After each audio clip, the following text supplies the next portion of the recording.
जय जगन्नाथ सांग माने शुभ सकाळ। तो बर्तमान दही बुला होची केमिति मु दही बुलाए दही रु केमिति लहुणी कढ़ा जाए ता आपण मानकू कहबी। जे हम सब निहती 15 दिन कि 20 दिन रेडी सब सर सब क्षीर रु सर काढ़ी ए हांडी रे सब रखा जाइछि। सब फ्रिज रे कि थिला पूरा ठंडा अछि। पूरा ठंडा न हेले बाहरी बनी लहुणी बाहरी बनी क्षीर अल्प सर बेसी ताको मो ग्राइंडर जार बुलेवा।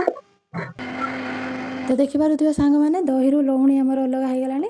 तो किस समय बुले सारा दही बसाटा को पुणी टिके पानी दे देकी पुणी बुलेले तार एमती बाहरी पड़े अलग हो दही लहुणी पूरा अलग हो। तो आमर तो एमती बुला हुए कई कई भी खुआ बाड़ी की बुलाती। तो आपण आड़े केमी खुआ बाड़ी बुलाऊँ कि ना एमती ग्राइंडर जार बुलाऊँ निहाती कमेंट माध्यम जनातु। रही जय जगन्नाथ।